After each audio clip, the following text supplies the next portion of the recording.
My parents trusted me enough to keep an eye on the house while they were away, so we agreed that Megan and I would be fine on our own. The first night felt normal enough. Megan and I ordered takeout and watched some late-night TV in the living room. Around 11:00 p.m., she started feeling uneasy. The house creaked in the wind, and every small noise seemed to echo in the emptiness. I tried to calm her down, joking about how our old pipes and drafty windows liked to perform at night. Eventually, we both got tired and headed to bed. Despite feeling a little on edge, I managed to drift off quickly, and the night passed without any trouble. The second day went by like any other. Megan spent the afternoon on the phone with her friend, chatting about a biology project, while I played around with a new design program for my final semester project. We barely thought about the previous night's jitters. By evening, I had to finish some coursework, so I set up in the living room with my laptop, occasionally glancing at the news on a local channel. Megan decided she wanted to cook something simple,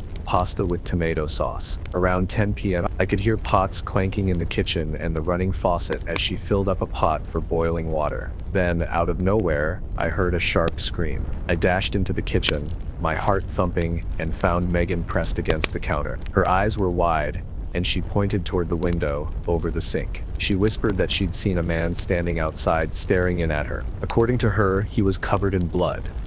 Fresh, dark smears across his chest and arms. Trying not to panic, I rushed to the window to see for myself. The porch light was on, but there was no one in sight.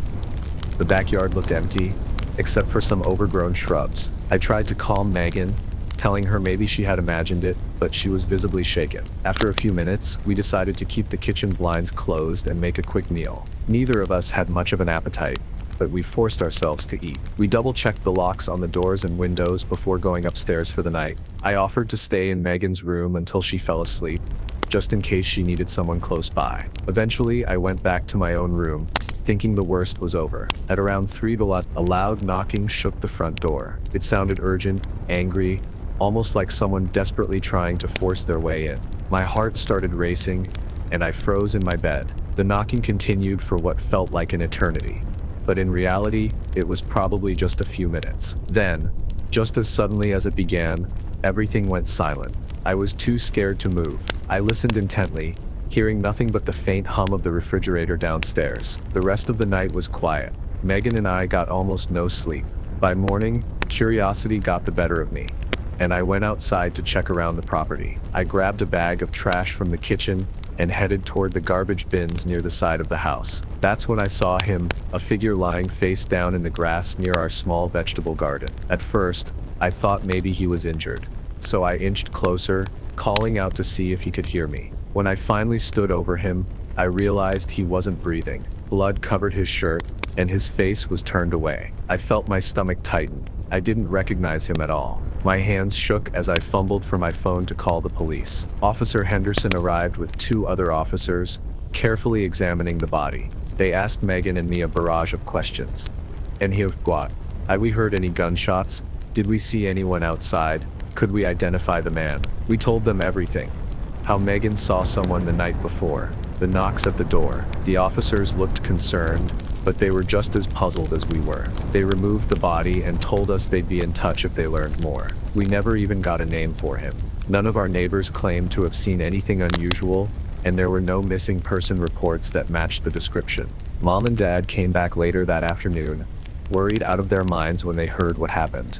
They questioned us over and over, but we had no more answers to give. Megan was still rattled, and I couldn't explain the feeling of dread that had settled into the house. To this day, no one has ever identified the man or discovered why he ended up in our yard. The police never found any evidence of foul play aside from his injuries, and they offered no closure about who he was or how he got there. That night, we were just 2 teens trying to manage on our own, and we got pulled into something we still don't understand. All I know is that every time I pass by that kitchen window, I can't help imagining what Megan saw. A figure standing there in the dark, covered in blood, watching us through the glass. And I keep asking myself the same question: why our house? Why us? Last month, my husband Nate and I decided we would spend a quiet weekend at our old family farmhouse in rural Missouri. Nate serves in the U.S. Army, stationed at Fort Leonard Wood, but at the last minute, his request for leave was denied. He told me I should still go and bring our kids, Addis, who's 8, and Connor, who just turned 5. It was supposed to be an easy getaway from the bustle of city life. I've driven trucks for years, picked it up from my dad, who worked long hauls most of his life. So, the plan was for me to load the kids into our old Dodge Ram and head to the farmhouse alone.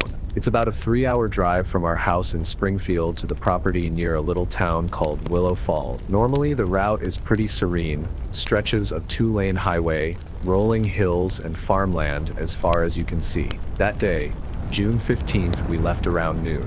The kids were excited, rummaging through their backpacks of snacks and coloring books while I navigated the back roads. The weather was decent, low 80s, a little breezy, and there wasn't much traffic. Honestly, I felt relaxed. Driving a familiar route with minimal congestion can be almost therapeutic. We were maybe an hour into the drive when I noticed a beat-up maroon sedan trailing behind us. At first, it wasn't anything special, just another car on the road. But after 10 minutes, I realized it never tried to pass me, and we were on a stretch with dotted lines where passing would have been easy. It just hung there, a few car lengths behind, matching my speed. I tried to shake off any worry. Drivers can be cautious, or maybe the person was just zoning out, but something felt off each time. I exhaled a shaky breath, figuring that was the end of it. Maybe it was just a coincidence. The kids and I ran inside for a quick restroom break and some drinks. Everything felt normal again. I chatted briefly with the clerk about the weather in the local farmland. No mention of a suspicious driver. We hopped back in the truck, and I felt more at ease. Back on the road, about 20 minutes later, I noticed a car in my rearview mirror again. It was far back, so I couldn't tell if it was the same maroon sedan. Still, I kept glancing every few seconds, trying to confirm.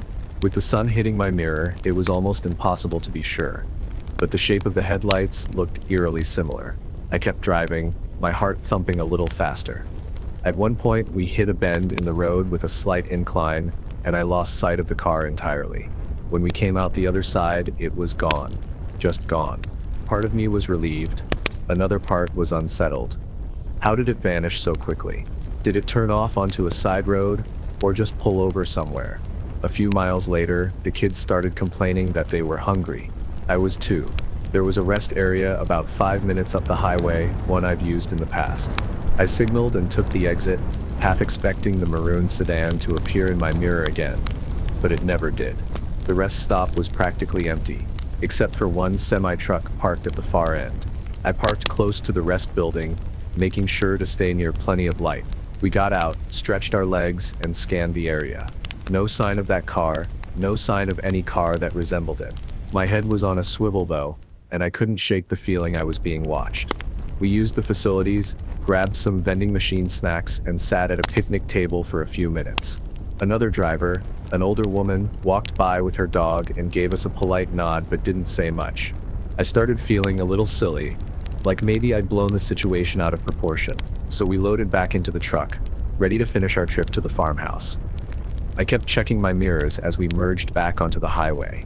Nothing strange, just normal vehicles, random semis, the usual. The rest of the drive was smooth. When we finally pulled onto the dirt road that led to our old farmhouse, the kids cheered. The sun was setting, and that warm glow settled over the fields. The tension I'd been feeling began to melt away. Before we dive into the next story, if you're visiting our channel for the first time, don't forget to hit the subscribe button and turn on the bell icon to stay updated with our upcoming scary stories. I lost my princess back in 2012. It still hurts to say it out loud, even now. We were living in Brooklyn at the time, and she passed so suddenly that I didn't have a chance to prepare myself. Visiting her burial site at Greenwood Cemetery became something I did whenever I felt overwhelmed by memories. It was my quiet place to reflect, to speak silently to her, and to keep her close. If you've ever lost someone dear, maybe you know the pull of a cemetery at night. There's a strange sense of comfort in the stillness, but I guess it's also a bit eerie to be around so many graves when the sun goes down. For me, it used to feel like I was sharing a private moment with my little girl, hoping she could hear my thoughts. One evening, I couldn't sleep. It was late, around 10 p.m., and this wave of sadness just took over. The urge to see her resting place was too strong to ignore. A close friend once cautioned me about hanging around cemetery grounds after dark, but I couldn't help myself. In my mind, it was her anniversary that night, though the exact date had passed a few days before. I convinced myself that I needed this visit more than anything. The air was unusually still, and the temperature had dipped, even though it was early fall. By the time I arrived at the gates of Greenwood Cemetery, it was approaching 10:30 p.m. Under the dim glow of a distant street lamp, I noticed how empty the street felt. There were no cars, no passers-by, just me stepping onto the pavement with nervous energy swirling in my chest. I'm not proud of this next part, but the gates were slightly ajar. I know the cemetery technically closes at dusk, but sometimes the staff forget to lock up one of the side entrances. Or maybe they assumed everyone was out. Either way, the door gave with a little push, and I slipped inside. Greenwood Cemetery is massive. By day, it's serene, filled with beautiful sculptures and winding pathways. At night, though, shadows claim every corner, and the comforting hush of daytime turns into something ominous. My footsteps on the gravel seemed unnaturally loud, crunching with every step. I tried to walk softly, as if not to wake anyone. As I made my way to my daughter's resting spot, I found myself glancing around. It felt like someone was watching. It's silly, I know. I've been there dozens of times, and not once had I encountered anything more frightening than a stray cat. But there was this strange weight in the air, almost like the cemetery was holding its breath. When I reached her headstone, I knelt down, feeling the damp grass soak through the knees of my jeans. I whispered a few words, things I wished I could have said before she passed. My eyes started to tear up, and my voice quivered. Maybe it was the quiet or just the raw grief, but I began to notice noises I'd never heard before. Soft scuttling behind me, a faint shuffle of feet, or maybe just the wind. That's when I saw them, off in the distance. At first, it was just one figure, then two, then three. Standing in the faint moonlight, they seemed to be wearing long white gowns. My immediate thought was that maybe they were caretakers or some volunteers doing a nighttime ritual. But caretakers in white gowns? That made no sense. They moved in a slow, deliberate way, not speaking to each other. Their heads turned in unison, scanning the rows of graves. I didn't hear any voices, but I felt the tension spike in my chest. Something about their presence didn't seem right. I tried to reassure myself that it could just be a family performing a memorial vigil, or maybe a group of midnight paranormal enthusiasts, but the longer I watched, the more unsettled I felt. I thought about calling out, but decided against it. The fear of drawing attention to myself was stronger than my curiosity. Instead, I slowly rose to my feet, ready to head back. But the moment I stepped away from my daughter's grave, my shoes scuffed the gravel and made a loud scrape. One of the figures snapped its head toward me, as though it heard the sound clearly. My heart pounded.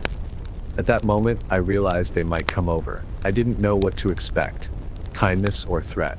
I took a few careful steps backward, hugging the curved line of headstones. I tried to keep my footsteps light. Then I risked a glance over my shoulder. All three figures were coming toward me, still at that steady, silent pace. I couldn't figure out their expressions because the moonlight gave them blank, pale faces. My stomach knotted as I noticed there was no clear sign of a flashlight or any other illumination with them. They just glided forward, gowns brushing the ground. I moved faster, winding through a narrow path lined with tall, ornate tombs. By now, my mind raced with questions. Who they? Why were they there at that hour, dressed like that? My memory blurred as I turned corner after corner, trying to find the main path that would lead me to the exit. Somewhere behind me, I heard what sounded like whispering, low and urgent. It could have been the wind sifting through the gravestones, or it could have been them.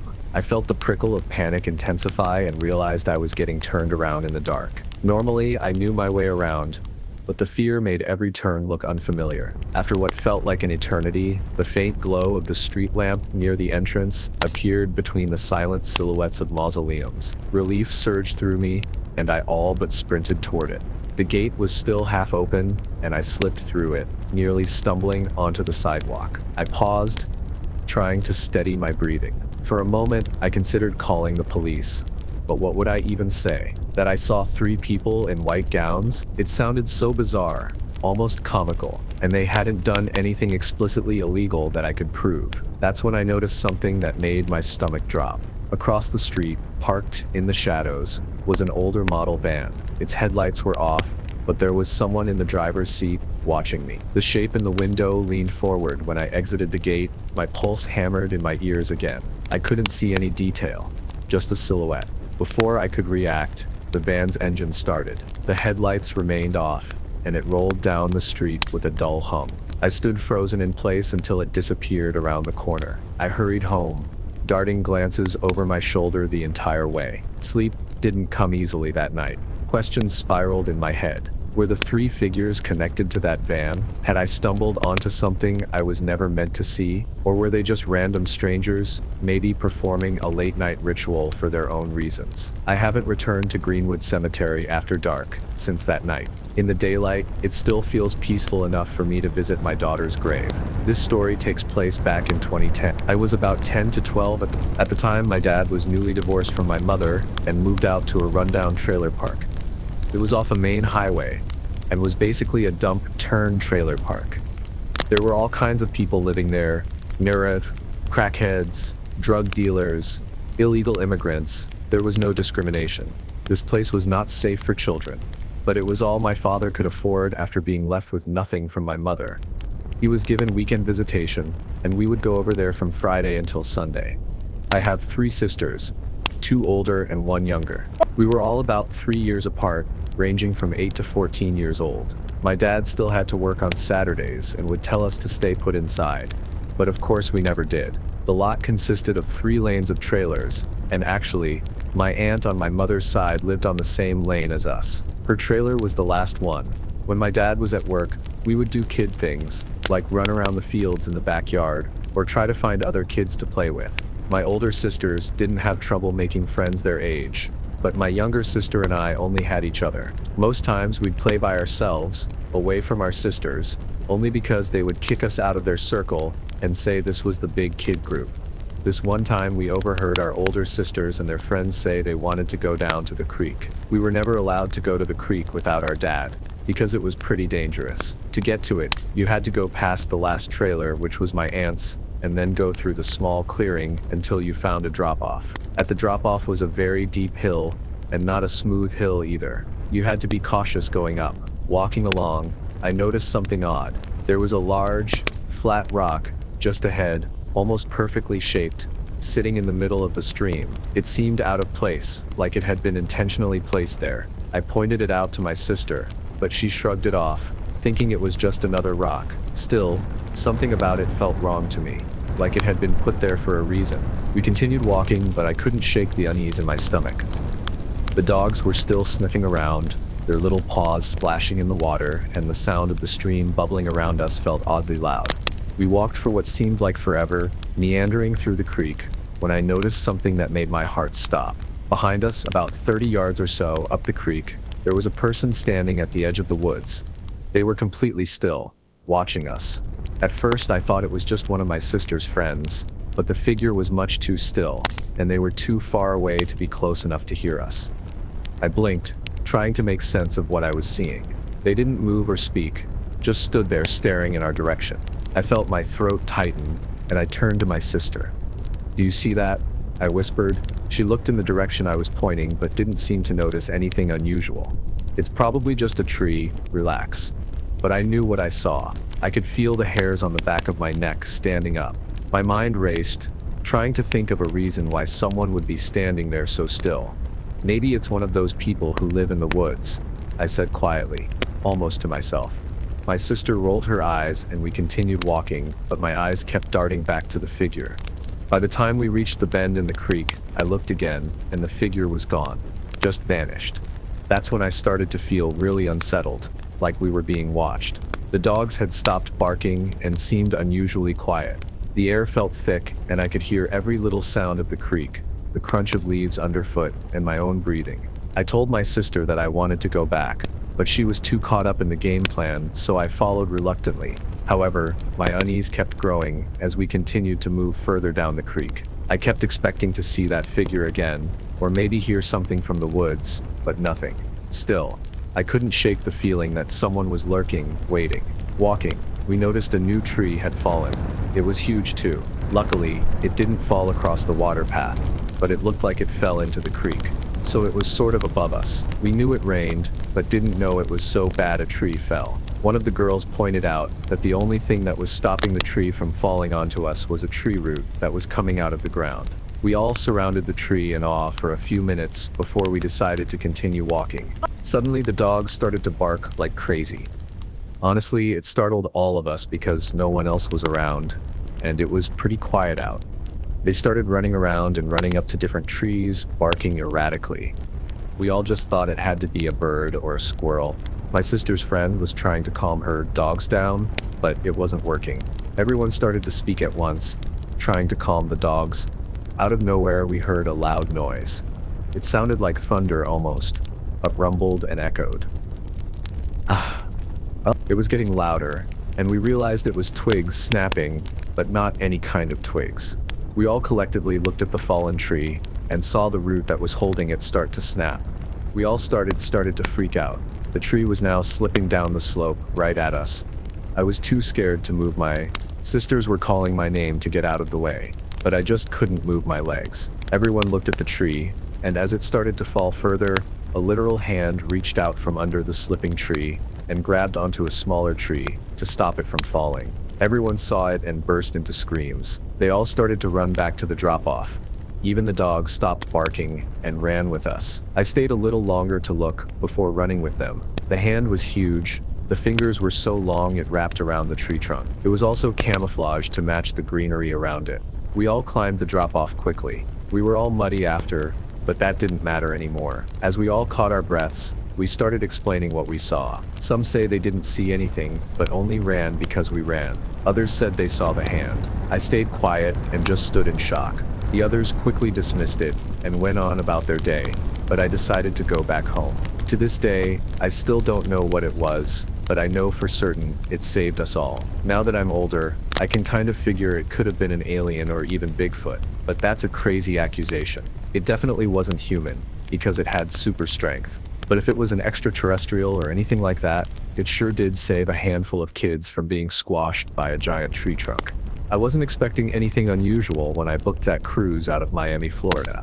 Honestly, I just wanted a break from my part-time job and college deadlines. The plan was simple: soak up the sun, eat too much at the buffet, and maybe catch a decent show on the ship. Little did I know, this trip would haunt me long after I stepped back on land. We set sail on a bright Thursday morning. Everyone on board was buzzing with excitement. I remember standing on the deck, watching the city skyline shrink behind us, thinking about how I finally had a chance to relax. The first day was honestly great. I spent most of it by the pool, sipping iced drinks and casually chatting with other passengers. That evening, I noticed a guy hanging around the corridors near the cabins. He was older, maybe in his late 50s, with thinning hair and a pale complexion. At first, I figured he was just another passenger who liked to wander, but something about him seemed off. He kept glancing around, almost like he was nervous or guilty. I tried to brush it off, telling myself I was just being paranoid. By day 2, the atmosphere shifted. I caught sight of that same man a few more times. It wasn't just a random spotting on the deck. He always seemed to be nearby. Whether I was in line for the buffet or walking through the ship's souvenir shop, I don't even know why I noticed. But every time I looked up, he was within eyeshot, staring, then quickly turning away. My stomach twisted in knots every time our gazes met. That night, I had trouble sleeping. The cabin felt stuffy even though the AC was cranked to the max. I turned on the TV, some late-night rerun of an old sitcom, but the dull laughter only made me more uneasy. Around 2 a.m., I thought I heard someone jiggling the handle of my cabin door. I froze, heart pounding, and waited for it to stop. Eventually, it did. Could have been some drunk passenger confusing my cabin for theirs, but the thought of it made my skin crawl. On the third day, I tried to shake off the paranoia by signing up for a shore excursion. A bunch of us took a small boat to a private island for snorkeling. It was supposed to be the highlight of the trip. I barely enjoyed it though, because the entire time I felt like I was being watched. The weirdest part was that the man didn't join our group, but I still couldn't relax. My mind kept going back to that uneasy feeling I had on the ship. When we got back on board, I headed to my cabin to shower. The hallway was nearly empty. Most people were still out on the island or at the bars. Then I caught a glimpse of him in my peripheral vision. He was standing at the far end of the corridor, his eyes locked on me. Before I could react, he slipped into a stairwell. I felt this surge of panic, like I needed to do something, but my body wouldn't move. That night, I went to one of the shows in the main theater. thinking the crowd might help me feel safer. Partway through the performance, I noticed the man a few rows behind me. I remember feeling this overwhelming sense of dread. We hadn't spoken, not even once, yet he kept popping up in my vicinity. Why me? I couldn't handle another restless night, so I decided to head out onto the deck around midnight, hoping the sea breeze would calm me down. It was nearly empty. For the first time in days, I felt a little more at peace. But then, through the dark, I heard footsteps. Slow, deliberate footsteps. I turned around and saw him standing there, maybe 20 feet away. He was leaning against the railing, staring out at the ocean, but I knew he had seen me come outside. I didn't wait to see what he would do. My heart raced as I rushed back to my cabin, practically sprinting down the narrow hallway. Once inside, I shoved a chair under the doorknob, feeling ridiculous for overreacting, but not caring. On the final morning, we docked back in Miami, and I scrambled off the ship, trying not to make eye contact with anyone. As I waited to pick up my luggage, I glanced over and spotted the man. He was standing alone, suitcase in hand, not even pretending to be busy. He just stared in my direction with the strangest expression, like he knew something I didn't. Or maybe he was just satisfied. We never exchanged words, never had a confrontation. Yet something about his presence left me unnerved in a way I still can't fully explain. I've been home for a few weeks now, trying to get back into my usual routine. Still, every time I drift off in class or zone out at work, I think about that man. Who was he? Did he even know he was scaring me? Or was it all in my head? Sometimes I catch myself checking over my shoulder, half expecting to find him watching from across the street. I guess I'll never really know. It's just one of those things that cling to you, refusing to let go. I've just recently quit being a full-time police officer because I had such a traumatic incident that I just can't let go of, no matter how much I want to. It was March of 2021 in the daytime, and I was on duty. I was at a restaurant drive-thru, and I just recognized someone who had a warrant out for his arrest. His name is Dennis Gilder Jr. I saw him open the passenger door in a red car, and the driver drove off while I followed behind. About 30 seconds to a minute later, I turned on my sirens and the car stopped. Me and another officer got out of the police car and we both walked up to the car. He walked up to the driver's seat while I walked up to the passenger seat. I already saw that Dennis had the windows pulled down a little and there was a woman in the driver's seat. I hate to be the one to tell you this, but it sounds like you've got a warrant out of Illinois, I said to Dennis. I then asked him for his ID, but he said he didn't have it on him. I then asked him to step out of the vehicle so I could identify him. He didn't listen to me. I asked him about 4 to 5 more times to step out, and he still didn't listen. I was still being respectful to Dennis, but patience was growing on me. All of a sudden, I saw Dennis roll up his window fully, and he pushed the woman out of the driver's seat and crawled over to where she was. The woman was trying to get back in the car now, as if she knew that something bad was about to go down. I then stepped to the front of the car and I ordered Dennis to stop the car and to get out. I went from patient to now being impatient. The other officer reached into the car and tried to stop him as well, but it didn't work. Dennis started to drive now, and I got onto the hood of the car and crouched down with my gun drawn in my hand, pointing at Dennis. For the first 20 seconds, he was driving slowly, and I was hoping that he would ultimately listen to me. As more seconds went by, he started to speed up, and the car was now going at 40 to 50 miles an hour. I was beginning to fear for my life. I was now on the car's roof, and as Dennis was still speeding, my weapon flew off and one of my shoes flew off of my foot. A train was driving on the tracks ahead, so Dennis made a left as I was still on top of the car. We were now heading towards a construction area, and I saw a ditch. We were now approaching it. The car hit a bump, which caused me to be thrown off of it and landed really hard on my back, and I broke my vertebrae in the lower back. The police car then came and stopped within seconds of me being thrown off. Dennis kept driving and he was gone out of sight. I lay there in agonizing pain and was unable to move. Medical help came minutes later, as the other officer had called for it. I was transported to a hospital where I was treated for my injuries. As hours went by in the hospital, the whole police station where I worked came to the hospital to make sure that I was okay and living. The sheriff told me that Dennis was able to drive for another mile before the car ceased to function, and then he stole another vehicle from someone's garage. He also told me that Dennis did not own the red car, and as a matter of fact, he stole it. And of course, he was arrested. The woman who Dennis was with was unharmed and was able to be returned home safely. A year later, Dennis was found guilty, and the year after that, he was sentenced to 5 years in prison.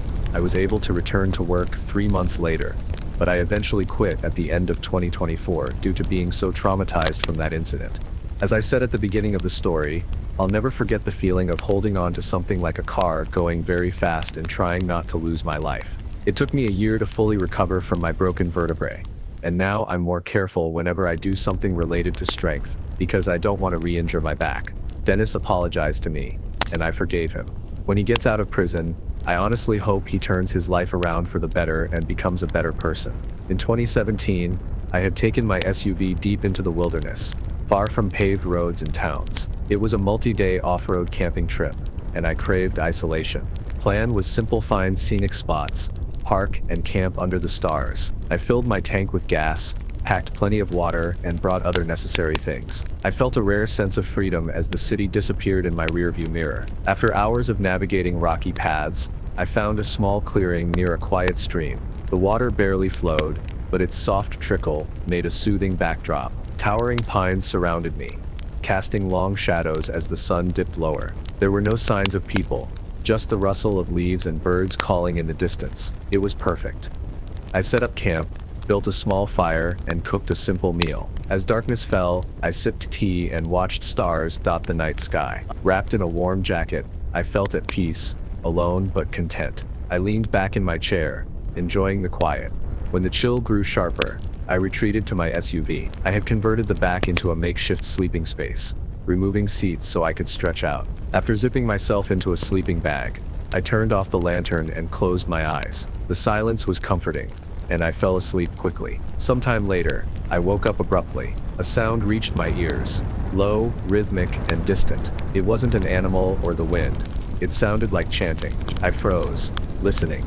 The voices were faint, carried by the breeze. My mind raced. I hadn't seen anyone for miles. Who could be out here? Why would they be chanting in the middle of the night? I grabbed my knife from beside my sleeping bag and strained my ears. The chanting continued, faint but unmistakable. My heart pounded as I debated what to do. There was no battery and no way to call for help. I told myself it was probably a group camping nearby, even though it made little sense. I gripped the knife tightly, forcing myself to lie back down. Somehow, I drifted off again, the sound still lingering in my mind. Then came the knock. It started softly, tapping against the glass of my SUV. My breath caught in my throat. The tapping grew louder, deliberate. My pulse raced as I tried to stay silent, barely daring to move. The windows were fogged from my breath, but I could see a faint shadow, a face pressed against the glass, peering inside. Instinct took over. I let out a loud, guttural scream, something primal and raw. The figure jerked back, startled. For a brief moment, I saw wide eyes staring at me before they turned and vanished into the darkness. No sound of footsteps, no breaking branches, just silence. I sat frozen, clutching my knife. My chest heaved as I tried to make sense of what had just happened. Who was that? What did they want? The questions swirled in my mind. I started the SUV, flooding the clearing with light. The headlights revealed only trees and shadows. No sign of the person who had been at my window. I kept the engine running for over an hour, scanning the woods and jumping at every small sound. When exhaustion overtook me, I reluctantly turned the engine off to conserve fuel, gripping the knife until my hands ached. Morning brought some relief. I stepped out cautiously, scanning the ground around my SUV. In the dirt, I spotted footprints, small and faint, as though someone had been barefoot. My stomach churned at the thought. I packed up quickly, eager to leave. The forest no longer felt inviting. I needed distance, a safer spot. I drove for hours, following winding dirt roads that seemed endless. Every sound put me on edge. Every shadow made me flinch. Eventually, I came across another clearing, this one near a rocky hill. The sun was high, casting warm light over the area. It felt safer than the last spot, though I couldn't shake the unease from the night before. I spent the afternoon staying busy, checking my gear, gathering firewood, and trying to distract myself. But as the sun began to set, my nerves frayed again. I built a larger fire than usual, and set up a circle of sticks around my camp, hoping they might alert me if someone approached. That night, I sat by the fire, sipping a small cup of tea. The shadows at the edge of the clearing seemed alive, shifting with the flickering flame. I tried to convince myself it was just my imagination, but the memory of that face at my window refused to leave. The night felt heavier, as though the forest was holding its breath. When it was time to sleep, I locked myself inside the SUV again, clutching my knife. I barely drifted off before another sound woke me. branches snapping nearby. My eyes flew open, and I reached for the keys. The sound grew louder and closer. I started the engine, throwing on the headlights. For a moment, I saw nothing. Then in the distance, a figure darted between the trees, just beyond the light's reach. I froze, my heart pounding. The figure was too quick to make out any details. They were there, and then they were gone, swallowed by the darkness. I stayed awake until dawn, gripping my knife and jumping at every noise. When the first light broke through the trees, I packed up and left for good. Driving back to civilization, I couldn't shake the feeling of being watched. I glanced in my mirrors constantly, half expecting to see someone trailing behind. When I finally reached the main road, relief washed over me. The tension in my chest eased slightly, but the questions remained. Who had been out there? Why had they come to my camp? And what would have happened if I hadn't woken up in time? Did this story keep you up at night? Smash that like button and share it with your friends who love a good thrill. Got your own chilling encounter? Share it in the comments or email me. I'm all ears. Make sure you're subscribed so you're the first to hear the next bone-chilling tale. Until then, keep your wits about you, trust your instincts, and as always, stay safe. Thanks for watching and see you next time, if you dare.